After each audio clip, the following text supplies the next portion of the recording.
रावण श्री राम द्वारा मारे गए तीर की वजह से जमीन पर पड़ा रावण जिस समय अपनी अंतिम सांस ले रहा था, तो उस वक्त श्री राम ने लक्ष्मण से कहा कि रावण एक महाज्ञानी पंडित है, उसके जैसा ज्ञान इस संसार में किसी के पास नहीं है। तुम उसके पास जाओ और जो भी ज्ञान वो दे उसे प्राप्त करो। राम के कहने पर लक्ष्मण रावण के पास गए। जमीन पर पड़ा रावण अपनी अंतिम सांस ले रहा था और लक्ष्मण जाकर उसके सर के पास खड़े हो गए और बोले, हे रावण, तुम बहुत ज्ञानी हो, अपने आखिरी समय में मुझे कुछ ज्ञान की बातें बता कर जाओ। रावण ने लक्ष्मण की तरफ देखा और उससे मुंह फेर लिया। लक्ष्मण ने एक बार फिर यही प्रश्न किया, लेकिन रावण ने लक्ष्मण की तरफ देखा भी नहीं। रावण के इस व्यवहार को देखकर लक्ष्मण को गुस्सा आ गया और वो श्री राम के पास गए और जाकर सारी बात उन्हें बताई। लक्ष्मण की बात सुनकर श्री राम बोले, गुरु से शिक्षा उनके पैरों के पास बैठकर ली जाती है, ना कि उनके सर के सामने खड़े रहकर।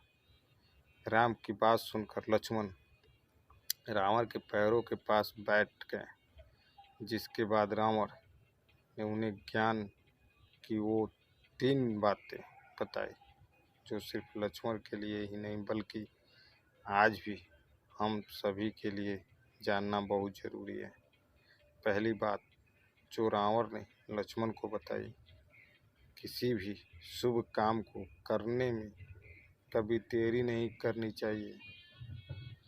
कोई भी अच्छा काम जितनी जल्दी हो सके उसे कर देना चाहिए और बुरे काम को हमेशा टालते रहना चाहिए।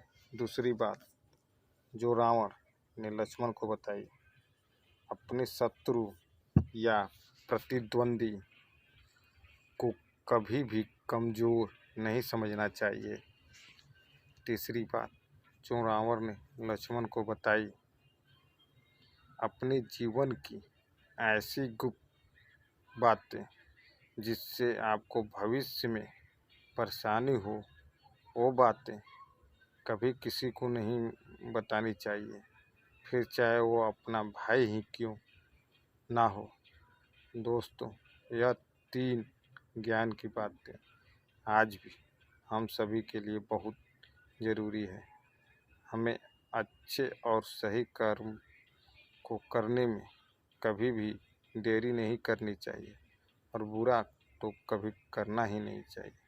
अच्छे काम को करने का नतीजा हमेशा अच्छा मिलता है, लेकिन गलत काम करने का नतीजा हमेशा गलत ही होता है। कभी कभी हमारे गलत काम की हमारे अंत का कारण बन जाते हैं। रावण के अंत का कारण भी उसे गलत और बुरे काम ही थे। बिजनेस, स्पोर्ट, स्टडी या फिर निजी ज़िंदगी में हमें कभी भी अपने प्रतिद्वंदी या अपने शत्रु को खुद से कम नहीं समझना चाहिए। हमारा प्रतिद्वंदी हमारा दुश्मन नहीं होता है, लेकिन अगर हमें उससे आगे बढ़ना है तो हमें हमेशा ये याद रखना चाहिए कि वो भी हमसे आगे निकल सकता है।